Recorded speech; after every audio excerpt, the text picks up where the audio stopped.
Alhamdulillahirabbil alamin wassalatu wassalamu ala asrofil anbiya'i wal mursalin Sayyidina Muhammadin wa ala alihi wa sahbihi ajma'in. Amma ba'du. Puji syukur kita haturkan kepada Allah Subhanahu wa taala atas limpahan nikmat, rahmat serta karunia-Nya yang diberikan kepada kita sekalian, terutama nikmat iman, nikmat Islam, serta nikmat sehat walafiat, sehingga kita bisa berkumpul bersilaturahmi dalam rangka untuk menuntut ilmu di MPO, Madrasah Perantau Online. Tak lupa sholawat serta salam tetap tercurahkan kepada Nabi Muhammad SAW serta keluarga dan para sahabat. Semoga kita kelak mendapat sahabat syafaatnya di akhirat nanti. Amin amin ya rabbal alamin. Yang kami hormati Bapak Imam Bayakhi selaku General Manager Dompet Duafa Hong Kong. Yang kami hormati Ustadz Hasbullah LCMA yang akan mengisi materi pada siang hari ini. Yang kami hormati seluruh jamaah kajian online yang dimulakan Allah Subhanahu wa taala. Sebelum memulai acara ini, marilah kita buka dengan umul kitab Al-Fatihah. A'udzu billahi minasyaitonir rajim. Bismillahirrahmanirrahim. Alhamdulillahirabbil alamin. Ar-Rahmanir-Rahim. Maliki yaumiddin. Iyyaka na'budu wa iyyaka nasta'in. Ihdinas siratal mustaqim. Siratal ladzina an'amta 'alaihim ghairil maghdubi 'alaihim waladdallin. Amin. Selanjutnya pembacaan ayat suci Al-Quran yang akan dibacakan oleh Ukti Bu Mujiati dari Taipo Al-Mulhajirah. Monggo waktu dan tempat kami persilahkan Bu. Monggo.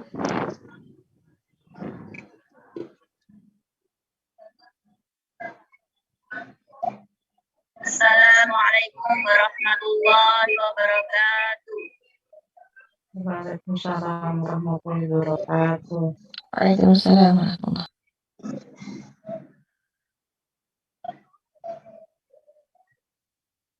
A'udzu billahi minasy syaithanir rajim. Bismillahirrahmanirrahim. Wa min haitsu kharajta fawalli wajhaka syatral masjidil haram wa haitsu ma kuntum fawallu wujuhakum satrahu li alla yakuna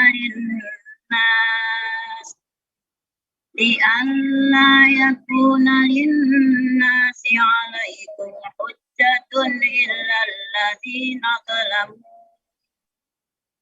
illa alladzina zalamu minhum fala takhshawhum wakhshawni wa liutimma ni'mati 'alaikum wa la'allakum tattaqun. Shadaqallahul azim.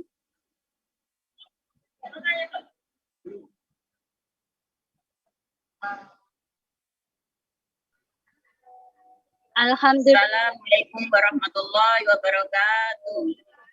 Assalamualaikum warahmatullahi wabarakatuh. Waalaikumsalam warahmatullahi wabarakatuh.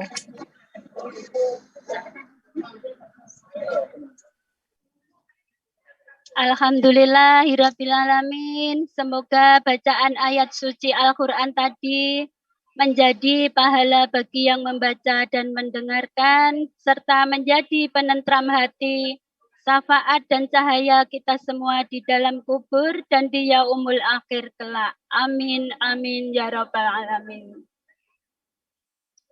Jamaah Madrasah Perantau Online sekalian, acara ini juga disiarkan secara langsung melalui Facebook dan juga rekamannya akan diupload di YouTube Dompet Doa Kapa Hong Kong News. Jangan lupa untuk berlangganan Facebook Dompet Doa Hong Kong dan juga berlangganan YouTube Dompet Doa Hong Kong News untuk mendapatkan update informasi-informasi bermanfaat dan kajian-kajian yang diselenggarakan Dompet Doa Hong Kong. Menginjak acara selanjutnya yaitu acara inti pemberian materi yang akan disampaikan oleh Ustadz Hasbullah LCMA dengan tema Hadis Arba'in 20 keutamaan memiliki sifat malu. Kepada Ustadz, monggo dipersilahkan. Udah hadir belum? Udah hadir. Udah ada. Oh, Assalamualaikum Ustadz. Waalaikumsalam warahmatullahi wabarakatuh. Jelas ya suaranya? Jelas Ustadz. Langsung mulai. Monggo, nggih, monggo, mulai. Baik, bismillahirrahmanirrahim. Assalamualaikum warahmatullahi wabarakatuh. Waalaikumsalam warahmatullahi wabarakatuh. Alhamdulillah, wassalatu wassalamu ala rasulillah wa ala alihi wa ashabihi wa mawala. Asyhadu an la ilaha illallah wa asyhadu anna sayyidana Muhammadan abduhu wa rasuluh. Allahumma salli wa sallim ala sayyidina Muhammadin wa ala alihi wa ashabihi ajma'in. Qala ta'ala fi kitabihil karim, a'udzu billahi minasy syaithanir rajim. Ya ayyuhalladzina amanu taqullaha haqqa tuqatih wa la tamutunna illa wa antum muslimun. Alhamdulillah, kita bersyukur kepada Allah Subhanahu wa taala atas segala nikmat yang dianugerahkan dengan kita mengucapkan alhamdulillahi rabbil alamin. Dan berselawat kepada Nabi sallallahu alaihi wasallam dengan mengucapkan Allahumma shalli ala sayyidina Muhammad wa ala ali sayyidina Muhammad. Assalamu alayka ya Rasulullah, assalamu alayka ya Habiballah. Pimpinan Dompet Duafa Hong Kong dan juga para kawan-kawan dari MPO ya, Madrasah Perantau Online. Yang mana pada siang hari ini walaupun jarak memisahkan kita, tetapi alhamdulillah kita dipertemukan secara virtual dan insyaallah mudah-mudahan tidak mengurangi daripada pahala yang kita yang disediakan Allah untuk kita terhadap majelis ilmu yang dikatakan oleh Nabi Sallallahu Alaihi Wasallam sebagai taman-taman surga yang ada di dunia. Maka mudah-mudahan majelis ini adalah sebagai wasilah atau sebagai bekal bagi kita menghadap Allah Subhanahu Wa Taala nanti di akhirat kelak. Baik para pemirsa, para pendengar, para hadirin dan hadirat yang dimuliakan Allah Subhanahu wa taala, sesuai dengan tema yang diberikan kepada saya, kita membahas tentang hadis Arba'in Nawawi yang sudah yang yaitu hadis yang ke-20 yang berbicara tentang akhlak, salah satu daripada akhlak yang mulia, akhlak yang terpuji, akhlak yang dianjurkan, yaitu adalah sifat malu.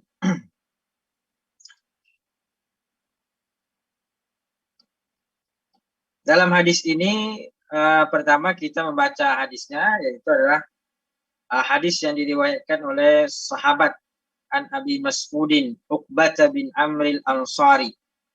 Jadi sahabat ini yang meriwayatkan hadis ini populer sebagai di antara para sahabat yang banyak meriwayatkan hadis. Jadi sahabat sangat berjasa kepada kita, menyampaikan informasi-informasi atau menyampaikan ilmu-ilmu dari Nabi SAW lewat mereka sampai ke tabi'in dan sampailah kepada kita. Makanya ketika kita membaca nama sahabat, maka kita dianjurkan untuk mengucapkan radhiyallahu anhu. Semoga Allah ridho terhadap mereka. Artinya jasa mereka sangat besar kepada kita. Nah, termasuklah diantaranya adalah terkait dengan hadis ini diriwayatkan oleh sahabat yang mana sahabat ini adalah merupakan sahabat Ansar, Al-Ansari, yang mana juga mengikuti banyak jihad atau peperangan yang dialami oleh Nabi Sallallahu Alaihi Wasallam. Hadisnya adalah qala Rasulullah Sallallahu Alaihi Wasallam. Maksudnya sahabat itu berkata, Nabi Sallallahu Alaihi Wasallam bersabda, Inna mimma adrakan nasu min kalamin nubuwatil ula. Sesungguhnya mimma adraka di antara yang dinukilkan, di antara yang disampaikan oleh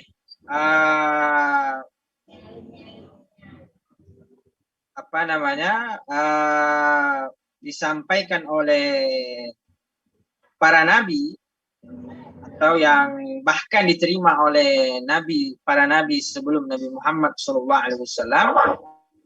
atau yang didapat atau pengajaran di antara pengajaran yang didapat dari Nabi SAW.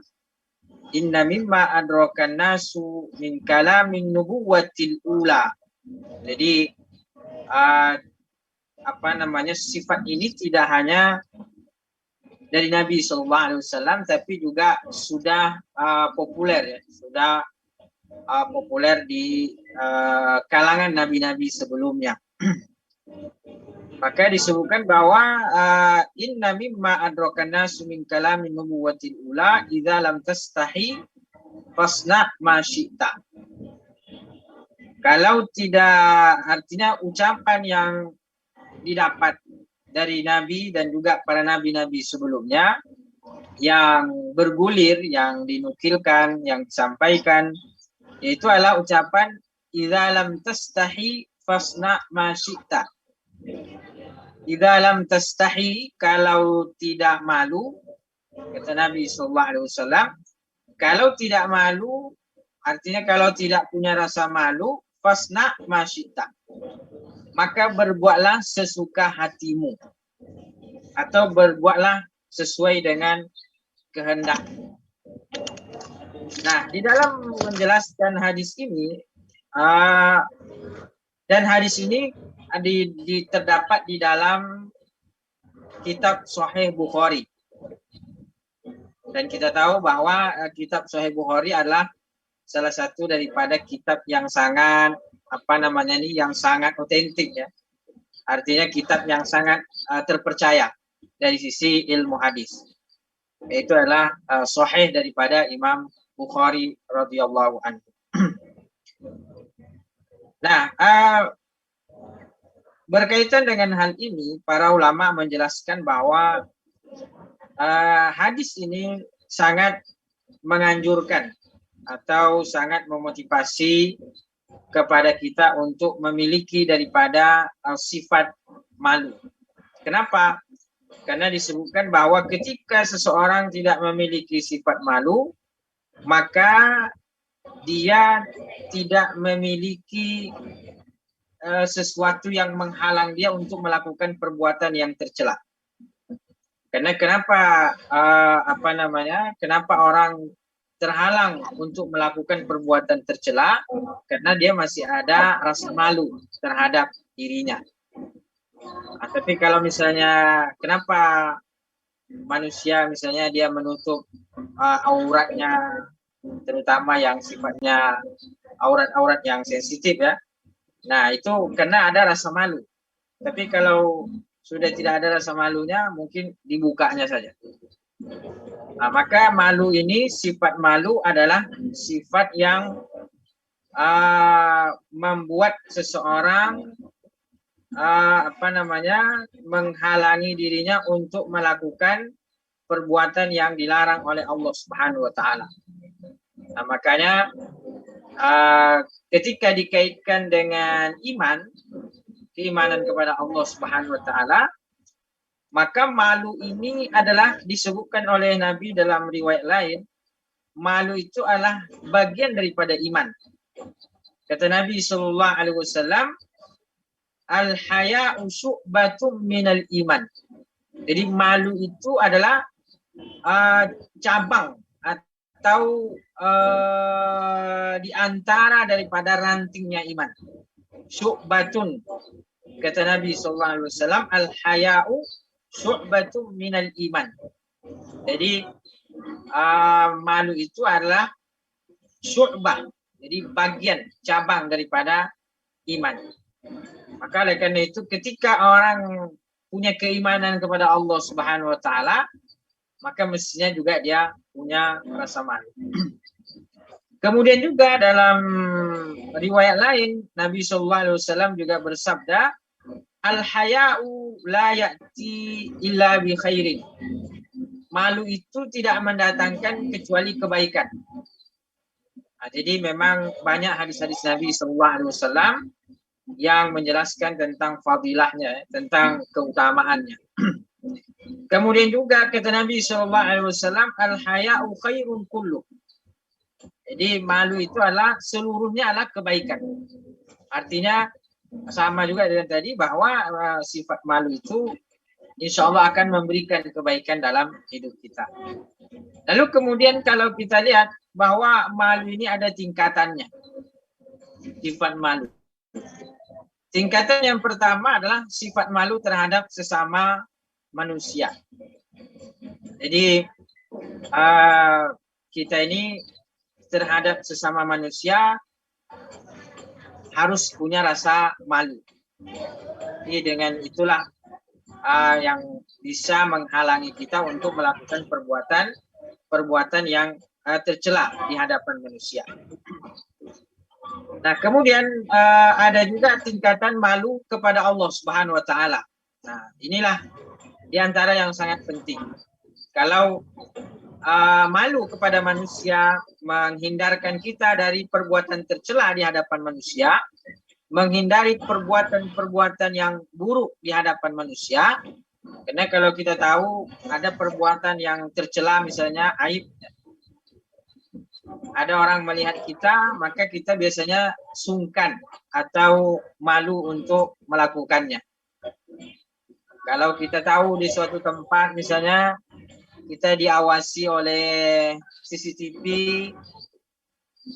maka biasanya gerak-gerik kita jaga, perilaku kita jaga, karena kita malu dilihat. Karena kalau CCTV kan nanti ada yang melihat kita, ada yang menyaksikan, atau dilihat live secara langsung oleh orang, maka tentu kita malu misalnya buang air di tepi jalan, kencing misalnya, atau buang air besar misalnya, tentu malu kita dilihat oleh orang. Kenapa? Karena kita disaksikan oleh orang. Nah, demikian juga ketika misalnya ada CCTV, ada biasanya kadang ditempel di suatu tempat. Nah, itu disebutkan bahwa tempat ini diawasi oleh kamera CCTV. Maka di situ mulai kita menjaga gerak-gerik. Apalagi kalau misalnya CCTV ini terkait dengan pelanggaran misalnya yang dihukum. Seperti misalnya kalau ketahuan buang sampah maka didenda, dan di situ diawasi CCTV misalnya. Maka tentu kita merasa malu dan takut ya. Atau misalnya karena kita tahu di situ ada CCTV, maka kita malu untuk berbuat yang tidak senonoh di hadapan manusia. Nah, kata para ulama, kalaulah malu ini menyebabkan kita, menghalangi kita untuk melakukan perbuatan yang buruk dari manusia, maka apalagi malu kepada Allah, maka tentu itu sangat menghalangi kita untuk melakukan perbuatan maksiat. Kenapa? Karena kalau mata manusia terbatas untuk menyaksikan kita, kalau kita sudah masuk di tempat yang gelap, di rumah sendirian, di daerah-daerah yang tidak ada menyaksikan kita, tetapi pengawasan Allah tidak pernah luput dari manusia. Nah, maka dimanapun kita berada, pasti kita diawasi oleh Allah Subhanahu Wa Taala. Karena Innallaha khabirum bima ta'malun. Sesungguhnya Allah Maha mengetahui terhadap apa yang kamu lakukan. Ilmu Allah mengetahui dimanapun kita berada. Walaupun kita berada di tempat yang gelap gulita, dalam keadaan seorang diri, tidak ada mata manusia yang menyaksikan kita, maka di situ tetap Allah Subhanahu Wa Taala menyaksikan. Maka ketika seseorang ini sudah tingkatannya dia malu kepada Allah Subhanahu Wa Taala, maka disitulah dia akan terjaga dari segala maksiat, terjaga dari segala hal yang dilarang oleh Allah Subhanahu Wa Taala. Kenapa? Karena pengawasan Allah tidak pernah lepas. Kalau malunya masih sama manusia, lepas dari pengawasan manusia, maka bisa jadi dia sendirian, maka dia berbuat. Tapi ketika malu kepada Allah sudah tertancapkan dalam diri kita, malu kepada Allah sudah tertanam dalam jiwa kita, maka setiap saat dan setiap waktu kita akan insya Allah terhindar dari perbuatan buruk. Kenapa? Karena kita tidak akan pernah lepas dari pengawasan Allah Subhanahu Wa Taala. Nah, itu namanya muraqabah. Kita senantiasa merasa diawasi oleh Allah Subhanahu Wa Taala. Nah, ketika kita setiap saat, setiap waktu merasa diawasi oleh Allah Subhanahu Wa Taala dan kita punya rasa malu kepada Allah Subhanahu Wa Taala, maka disitulah kita tidak berani atau tidak sanggup melakukan perbuatan maksiat. Maka oleh karena itu betullah hadis Nabi SAW tadi mengatakan al-haya'u la ya'ti illa bi khairin. Sifat malu itu tidak mendatangkan kecuali hal yang baik. Kenapa? Karena malu tadi menghalangi kita dari berbuat baik di hadapan manusia, dari berbuat buruk di hadapan manusia, apalagi di hadapan Allah Subhanahu Wa Taala. Nah, maka orang yang beriman dia punya prinsip dalam dirinya, dimanapun dia berada, di tempat manapun dia berada, dia tetap menjaga dirinya, walaupun dia tidak kelihatan misalnya oleh mata manusia, tetapi dia tetap menjaga dirinya. Kenapa? Karena dia malunya kepada Allah. Dan tadi sifat malu itu adalah pertanda daripada keimanan. Dalam hadis Nabi tadi disebutkan bahwa al-haya'u syu'batun minal iman, bahwa malu itu adalah bagian daripada iman, cabang daripada cabang iman. Nah, ini ketika kita punya rasa malu kepada Allah Subhanahu Wa Taala, artinya orang terhenti dari perbuatan maksiat. Andaikan pun karena namanya juga manusia, ada rasa khilaf, ada kesalahan, ada khilaf. Namanya juga manusia itu insan ya, nisyan, akan senantiasa lupa dia. Karena memang tabiat manusia itu lupa, suka lupa dan khilaf. Kullu bani Adam khata' wa khairu khata'in at-tawwabun. Setiap anak Adam itu punya salah dan sebaik-baik yang bersalah adalah mereka yang cepat bertaubat kepada Allah. Maka kalaupun kita mungkin khilaf, pernah berbuat salah, berbuat dosa, siapa sih manusia yang bersih, yang tidak punya salah ya, kecuali para nabi-nabi yang memang mereka terjaga. Nah, ketika kita berbuat salah atau berbuat dosa misalnya karena lupa atau karena sengaja, karena lagi lagi lemah misalnya imannya, maka tetap harus ada rasa malu. Bagaimana kita menunjukkan rasa malu kepada Allah terhadap sebuah perbuatan maksiat yang sudah kita lakukan? Yaitu adalah dengan cara bertaubat. Jadi kita malu menyimpan dosa yang sudah kita lakukan kepada Allah Subhanahu wa taala. Apalagi kalau dosa itu nanti dibawa sampai ke akhirat. Nauzubillah. Jadi ketika kita berbuat dosa atau berbuat maksiat, rasa malu kita kepada Allah itu menuntut kita untuk segera bertaubat kepada Allah. Istilahnya ini kita sudah bersalah, maka kita malu berlarut-larut dalam kesalahan kita. Bagaimana caranya? Sebagai bentuk penyesalan kita terhadap kesalahan yang telah kita buat, maka kita segera bertaubat kepada Allah. Itu sebagai aplikasi daripada rasa malu kita kepada Allah Subhanahu wa taala. Jadi ya.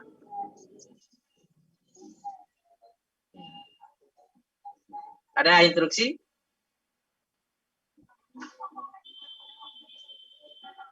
Nggak ada Ustadz, lancar. Lanjut, Bu Erni aja, nggak tahu telepon siapa itu. Lanjut ya. Lanjut Ustadz. Kalau habis waktunya nanti bilang. Oh masih lama Ustadz. Sampai jam berapa nih? Sampai jam 2.30 Indo. Oh ya baik, masih ada setengah jam lagi ya. Ya kita lanjut. Terkait dengan tadi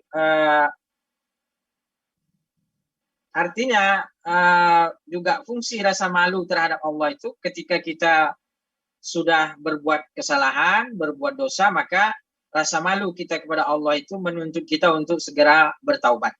Ya ayyuhalladzina amanu tubu ilallahi taubatan nasuha. Kenapa? Karena kita malu menyimpan dosa di hadapan Allah Subhanahu wa taala. Kita malu sudah berbuat kesalahan, kita tidak minta maaf. Nah, maka sifat malu kita itu menuntut kita untuk segera memohon ampun.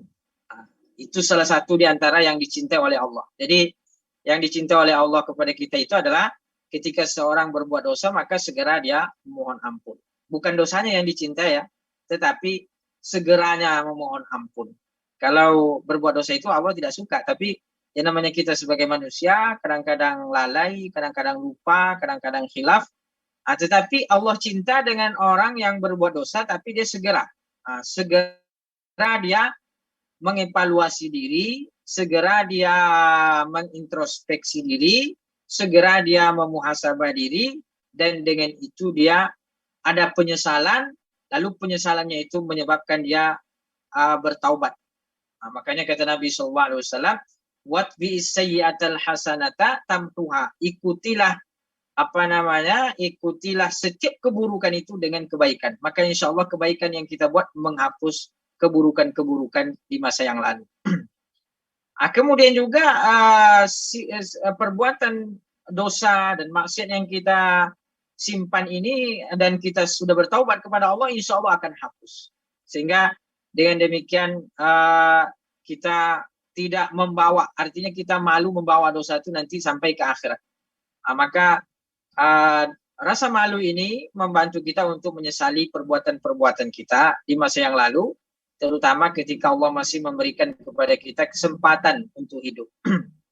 Jangan sampai nanti sudah meninggal baru menyesal. Kenapa? Rugi. Karena sudah tidak ada lagi penyesalan setelah meninggal.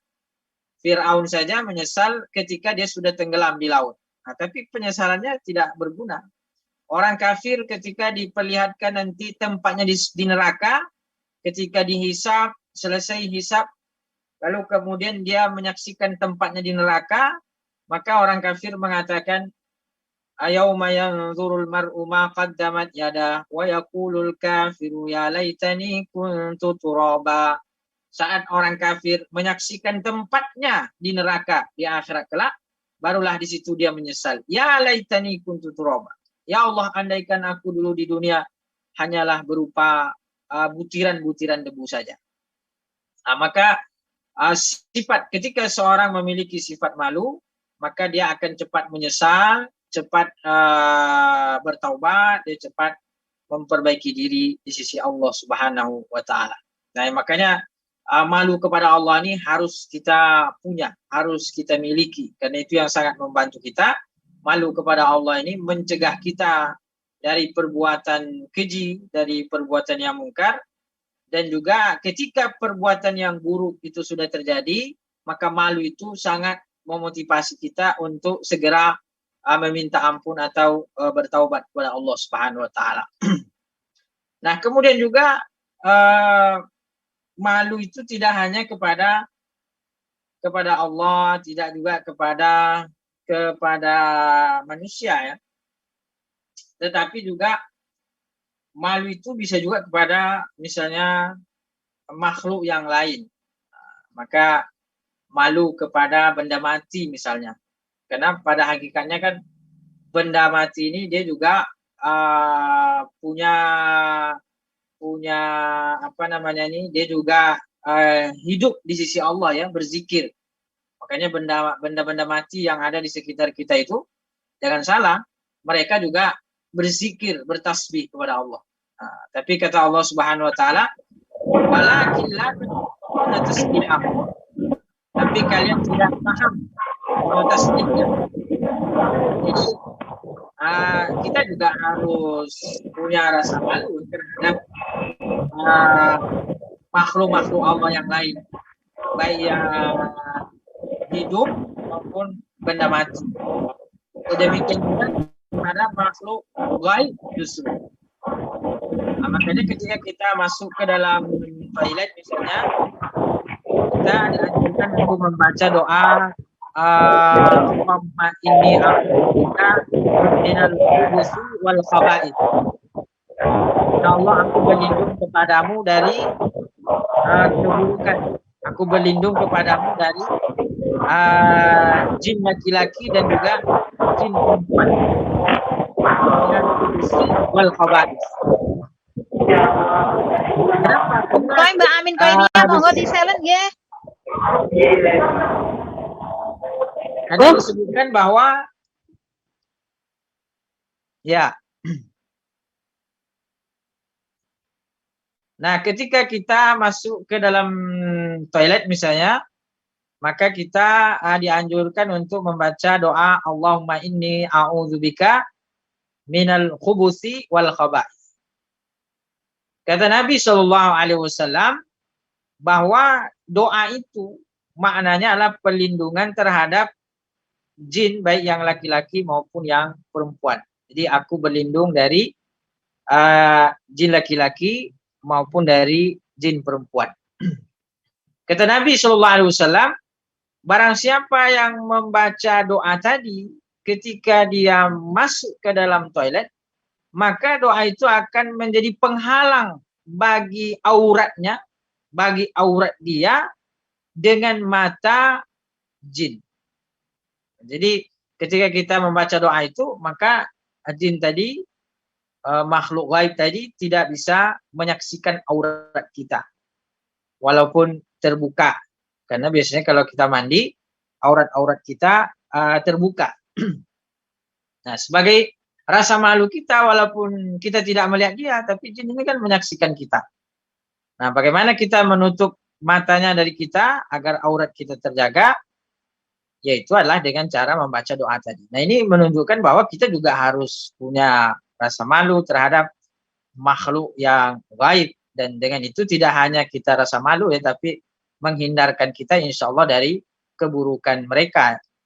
Jadi memang luar biasa hadis Nabi SAW ini, yaitu adalah mengajarkan kepada kita tentang sifat yang sangat terpuji ini, yaitu adalah sifat malu, yang mana dengan ini maka ketika manusia memiliki ini maka akan lahir segala kebaikan darinya.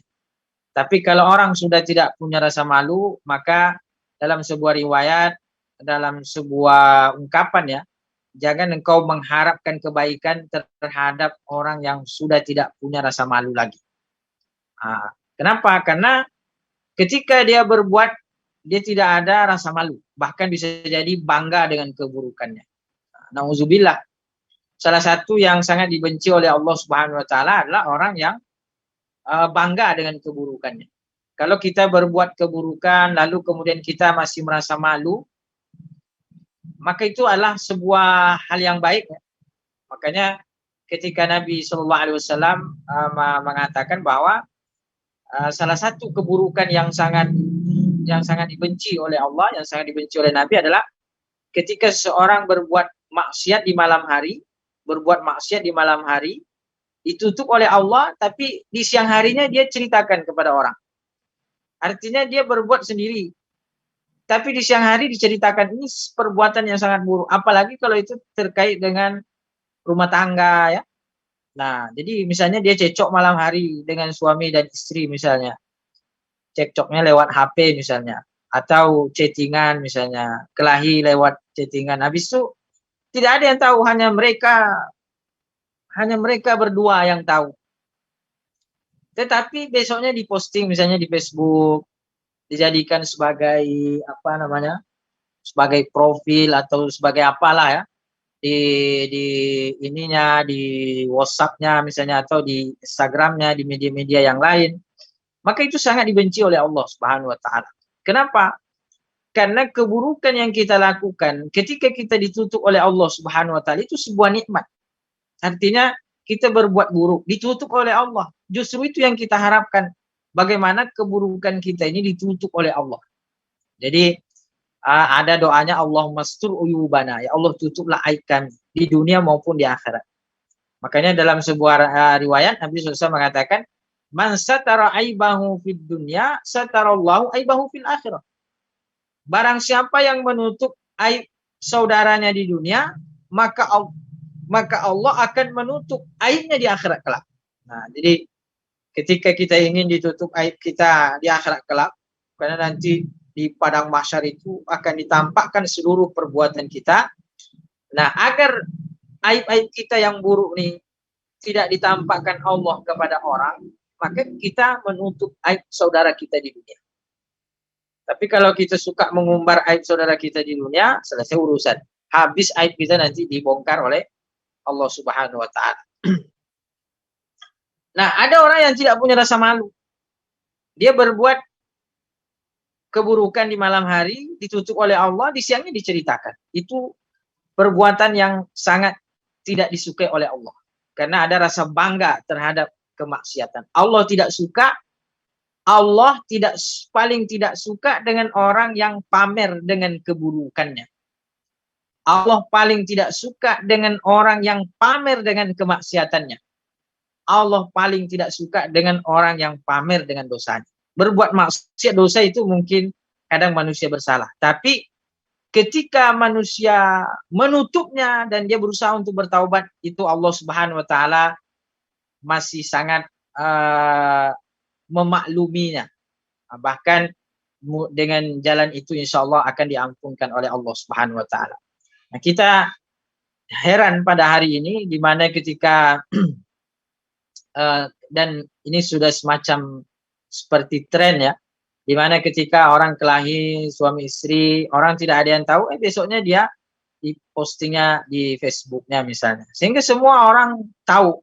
Nah, ini sebenarnya adalah aib yang sangat tidak baik. Nah, ini salah satu dari pertanda lunturnya rasa malu dari seseorang.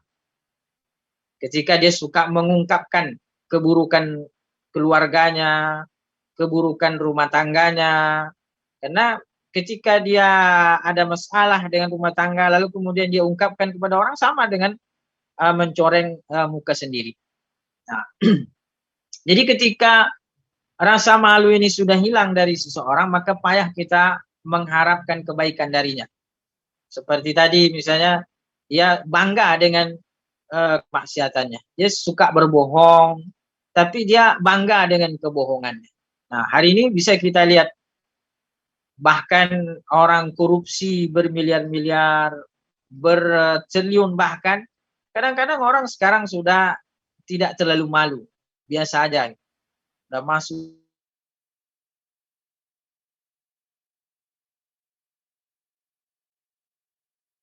banyak janji, sering apa namanya,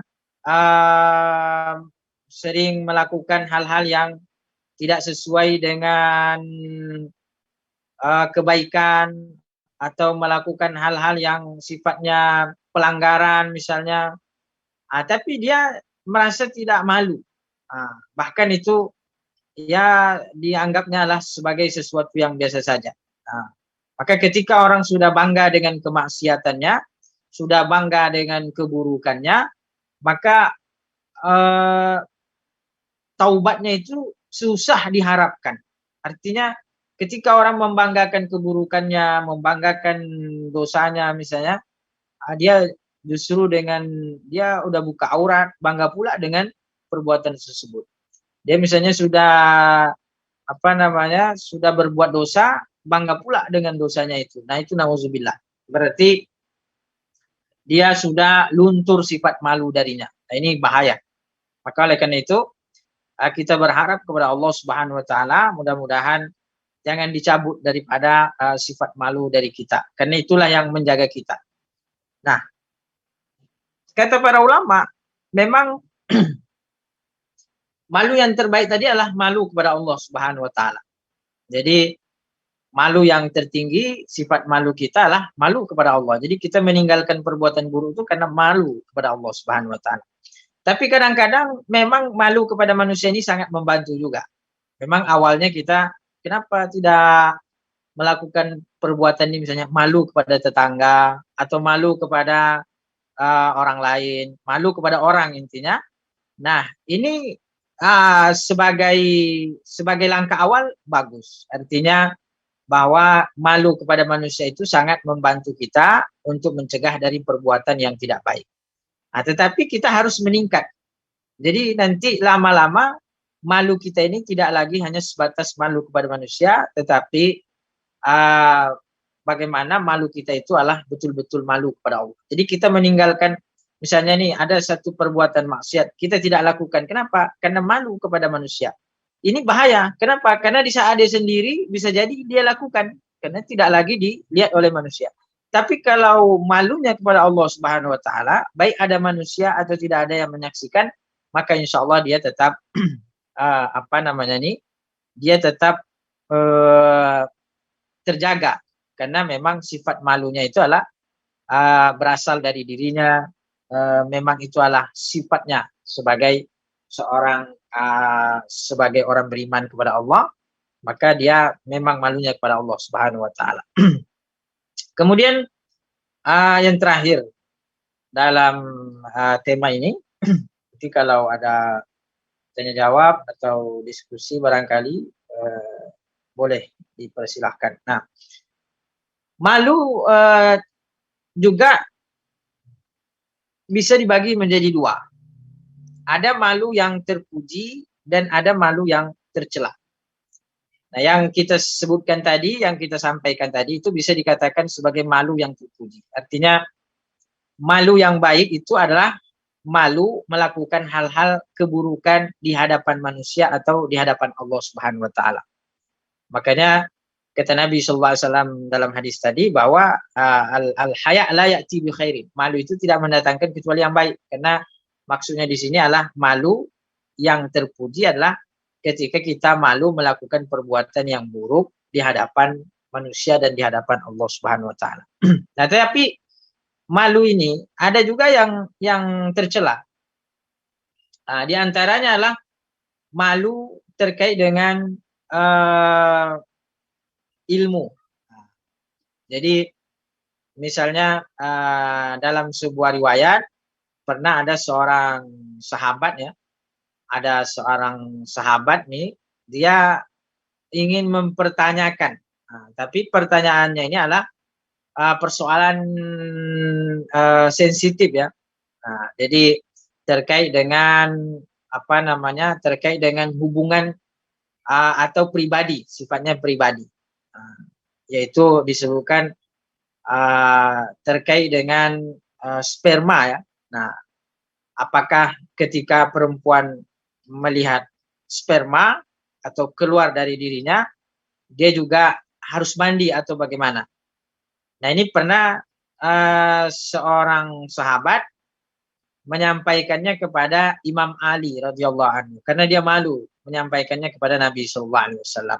Nah, tapi disebutkan bahwa terkait dengan ilmu tidak ada istilah malu dalam ilmu. Nah, jadi kalau kita menuntut ilmu, ada sesuatu yang tidak kita pahami, maka ya harus disampaikan. Nah, jadi kalau malu ini batasannya adalah ketika perbuatan itu adalah perbuatan yang buruk ya. Tapi kalau misalnya terkait dengan ilmu, kita ingin mengetahui sesuatu, atau apalagi itu terkait dengan kehidupan kita, maka kita pertanyakan, kita konsultasikan. Nah, tapi kalau misalnya kita malu di halayak, mungkin sifatnya empat mata ya, atau tidak menyampaikan secara terbuka. Jadi tidak ada malu terkait dengan ilmu, terkait dengan pengetahuan. Kemudian juga malu yang tercela adalah malu yang berkaitan dengan yang malu yang berkaitan dengan dunia misalnya. Seperti ada orang malu tampil dengan pakaian yang murah. Ini malu yang tercela. Kenapa? Karena ini terkait dengan karena ini bukan perbuatan yang buruk. Artinya bukan perbuatan yang buruk di hadapan Allah Subhanahu wa taala, walaupun kadang-kadang dia dipandang rendah oleh manusia. Misalnya dia pakainya murahan, sementara grupnya atau kelompok pengajiannya itu mahal-mahal semuanya. Cuman dia yang murah, maka dia misalnya malu. Nah, ini termasuk di antara malu yang tercela. Apalagi kalau malunya itu misalnya dia menyebabkan harus, karena malu pakaian murah misalnya, sementara dia tidak mampu beli, akhirnya dia mencuri misalnya, atau korupsi misalnya. Maka di sini termasuk malu yang sangat tercela. Jadi tidak semua malu ini terpuji ya. Ada juga malu yang tercela. Malu dia kalah penampilan, malu dia kalah gaya, malu dia kalah merek pakaian. Padahal Allah Subhanahu wa taala sudah Nabi sallallahu alaihi wasallam sudah mengatakan di dalam hadisnya, Innallaha la yanzuru ila ajsamikum wala ila suwarikum walakin yanzuru ila qulubikum wa amalikum. Sesungguhnya Allah tidak melihat kalian dari sisi suar. Allah tidak melihat, kata Nabi sallallahu alaihi wasallam, dari sisi bentuk. Allah tidak melihat dari sisi rupa, kata Nabi sallallahu alaihi wasallam. Allah tidak melihat dari zahir kita. Tetapi yang dilihat oleh Allah Subhanahu wa taala, innallaha yanzuru ila qulubikum wa amalikum. Tapi Allah melihat kepada hatimu dan juga kepada amal kita. Nah, maka terkait dengan penampilan, terkait dengan gaya, ya kalaupun kita kalah dengan orang tidak perlu malu, karena itu adalah malu yang tidak pada tempatnya. Kemudian juga misalnya malu dalam pekerjaan misalnya, atau malu dalam aktivitas, karena dia mungkin anak orang besar, anak pejabat, atau misalnya dia punya kedudukan di tengah masyarakat, maka dia malu, misalnya malu dia melakukan hal-hal yang sifatnya dianggap rendah, seperti misalnya malu menyapu halaman, malu mengerjakan atau pekerjaan-pekerjaan yang sifatnya tidak bergensi misalnya. Maka ini malu yang tidak terpuji ya, bahkan bisa jadi malu yang tercela. Nah, disinilah terkadang seseorang tergelincir terhadap kehidupan dunia, karena dia malu bukan pada tempatnya. Dia sebagai pejabat misalnya, atau sebagai istri pejabat, lalu kemudian dia malu tampil apa adanya. Akhirnya dia menuntut suaminya berlebih, akhirnya dengan gaji yang tidak cukup, terpaksa korupsi misalnya. Nah ini, maka ketika malu tidak ditempatkan pada tempatnya, dia juga bisa menjadi sesuatu yang menjadi yang buruk, bahkan menyebabkan kepada keburukan. Maka walaupun tadi kita menjelaskan bahwa sifat malu ini adalah terpuji, tetapi juga ada sisi yang tercela. Karena memang demikian. Setiap sifat yang terpuji pasti ada sisi tercelanya. Seperti malu tadi, malu yang terpuji, kemudian ada pula malu yang tercela. Bahkan sifat yang tercela pun kadang-kadang ada nilai positifnya, ada sisi terpujinya. Seperti misalnya tamak. Tamak itu enggak tercela ya, sifat tercela. Tamak terhadap dunia. Tamak, sifat tamak itu kan artinya serakah. Serakah ini bisa menyebabkan orang menjadi cinta dunia berlebihan. Nah, tetapi ketika dia tamak terhadap pahala dari Allah Subhanahu wa taala itu menjadi terpuji. Apa misalnya tamak terhadap pahala? Ya, dia berusaha untuk memperbanyak amalan-amalan sunnah karena dia tamak terhadap pahala dari Allah Subhanahu wa taala. Dia tamak ingin mendapatkan balasan-balasan yang terbaik dari Allah Subhanahu wa taala. Dia ingin mendapatkan surga yang istimewa, derajat yang tinggi yang disediakan oleh Allah Subhanahu wa taala. Maka dia berusaha untuk memupuk daripada amal-amal soleh. Termasuk diantaranya, insyaallah nanti mudah-mudahan kita ada sehat, ada umur yang panjang, disampaikan di 10 Muharram. Karena kata Nabi SAW, Syamu Yaumu Asyura, puasa di 10 Muharram itu adalah mengampunkan dosa 1 tahun yang berlalu. Itu kata Nabi SAW. Jadi tetap ada nilai positif, walaupun dia sifat tercela, nanti ada juga yang kadang menjadi positif. Nah demikian juga dalam sifat malu ini, bahwa pada umumnya sifat malu adalah membantu kita untuk meninggalkan hal-hal yang tercela di hadapan manusia dan juga terutama di hadapan Allah Subhanahu wa taala. Tetapi tetap saja bahwa ada malu yang tidak dianjurkan, bahkan malu yang dilarang. Artinya malu yang tidak diperbolehkan. Jadi ada malu yang terpuji dan ada pula malu yang tercela, artinya justru tidak dianjurkan. Nah, kita sebagai orang beriman atau sebagai muslim, maka tuntunan kita jelas. Apa yang dituntunkan oleh Rasulullah SAW, apa yang diajarkan oleh para ulama, maka itu yang kita laksanakan. Nah, jadi untuk kita mengetahui mana malu yang dianjurkan, mana malu yang terpuji, maka itulah fungsi kita diantaranya adalah mengaji dengan para guru-guru kita, dengan para ustaz-ustaz kita, para kiai kita, agar kita terbimbing kepada jalan yang baik. Nah, demikian juga kita mengetahui mana malu yang tidak dianjurkan, artinya malu yang tercela, sehingga kita dapat meninggalkannya. Nah, inilah barangkali penjelasan dari saya terkait dengan hadis Nabi SAW dari kitab Arba'un Nawawi yang ke-20, diantaranya adalah terkait dengan inna mimma adrakan nasu min kalamin nubuwah, bahwa ungkapan atau ucapan yang masih terus bergulir, yang masih terus disampaikan dari Nabi SAW, bahkan dari nabi-nabi sebelumnya. Jadi memang itu sudah menjadi sifat daripada sifat para nabi,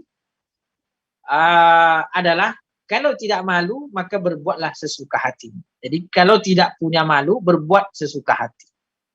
Artinya apa? Ya ini perintah, berbuatlah. Tetapi kalau tidak punya malu, ya berbuat sesuka hati. Tapi maknanya adalah artinya kalau punya malu tentu dia menyaring perbuatannya. Artinya mana yang elok, mana yang wajar, mana yang baik. Maka rasa malu ini adalah salah satu daripada penyaring kita.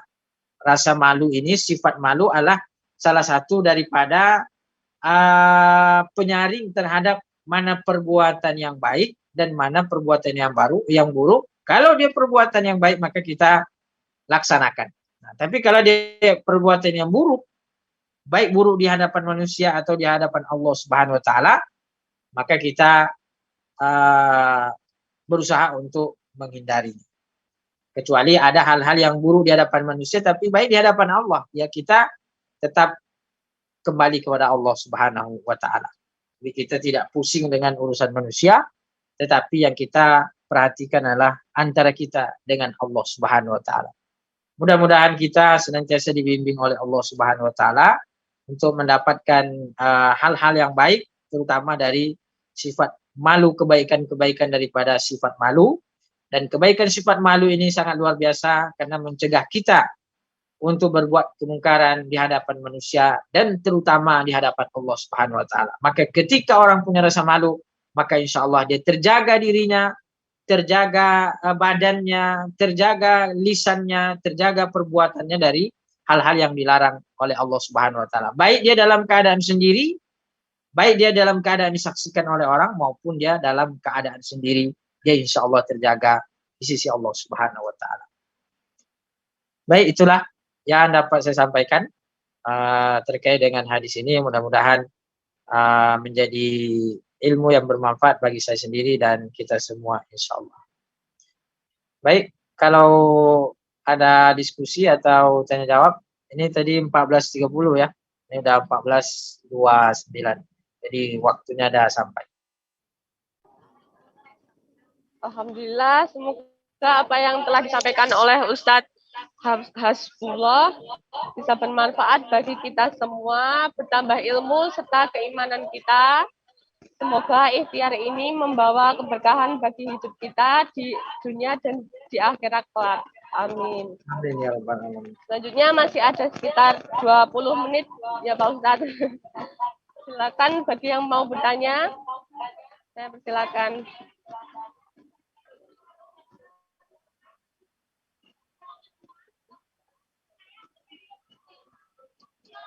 Dari Taipo, PST, ada yang mau bertanya?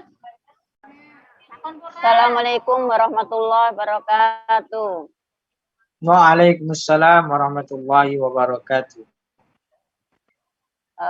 Maaf Ustadz, ini saya mau tanya mungkin di luar materi. Kita mau sholat berjamaah.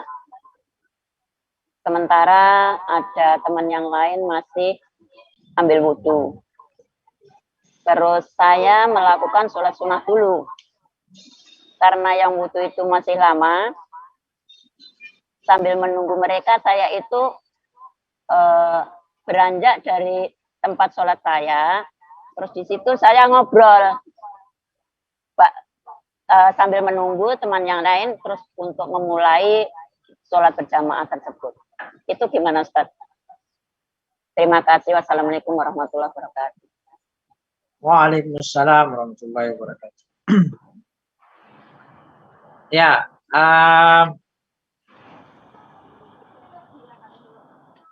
ngobrol ya intinya sambil nunggu sholat gitu ya. Iya. Ya, ketika kita berada di tempat ya atau di rumah ibadah, maka kita dianjurkan untuk memperbanyak zikir ya, memperbanyak zikir. Jadi sambil menunggu kawan-kawan kita yang sedang wudhu, yang pertama kita sholat qabliyah, ya, sholat sunat. Nah, setelah sholat sunat, baru kemudian kita memperbanyak doa. Karena kata Nabi Sallallahu Alaihi Wasallam, ad-du'a'u bainal azani wal iqamah la turad. Doa antara azan dan iqamah itu tidak tertolak, kata Nabi Sallallahu Alaihi Wasallam. Maka kita di antara yang dianjurkan adalah memperbanyak memperbanyak doa ya. Cara azan dan iqamah. Kemudian memperbanyak zikir. Maka kalau bisa ya ngobrol tidak masalah sih, tapi mengurangi keutamaannya. Yang lebih utama itu doa dan zikir.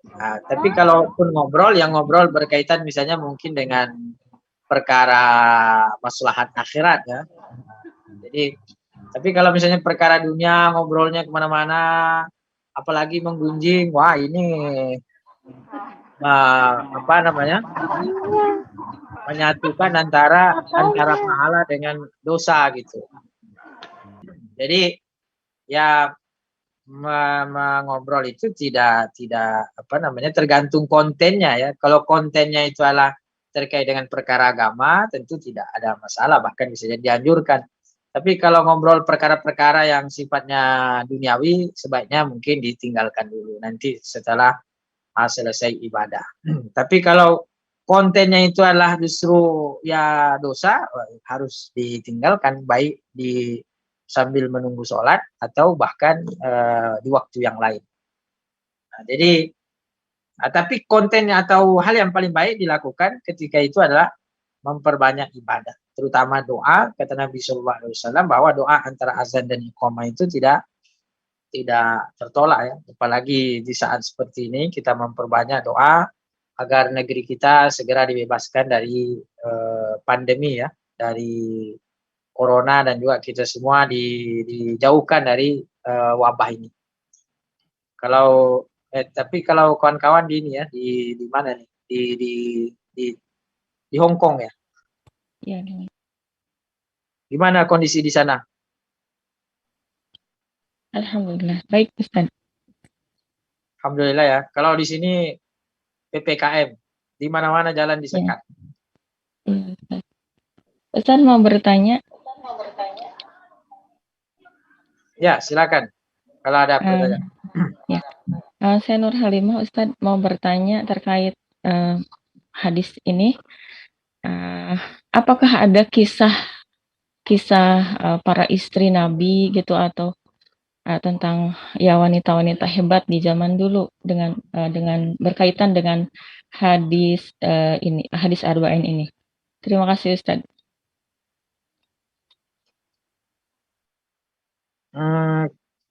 Terkait dengan hadis arba'in ya, hebatnya itu seperti apa ya? Karena kalau terkait dengan hadis arba'in ini, hadis-hadis ini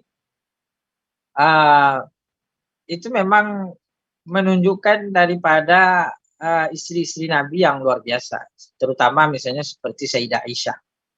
Sayyidah Aisyah itu cerdas, ahli fikih. Dari beliaulah banyak kita tahu terkait dengan hadis-hadis yang terutama terkait dengan hubungan suami istri misalnya, atau terkait dengan yang sifatnya ya seperti apa namanya, seperti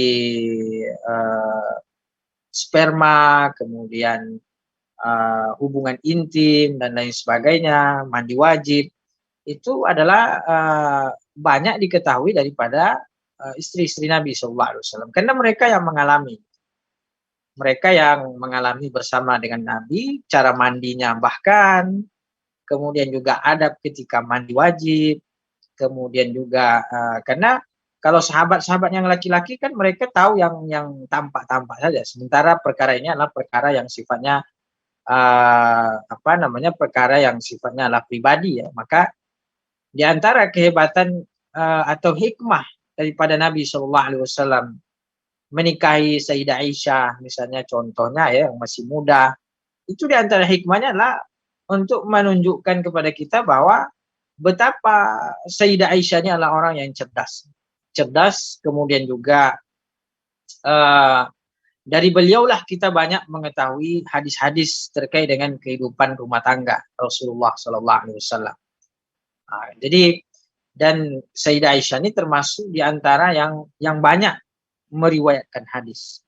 Jadi maka oleh karena itu ya, terkait dengan belajar dan menyampaikan ilmu ini tidak hanya terbatas pada laki-laki ya, tapi juga perempuan. Betapa banyak perempuan-perempuan yang juga mereka sangat hebat di dalam meriwayatkan hadis, menyampaikan hadis, bahkan mereka ada yang menjadi ahli fikih juga gitu.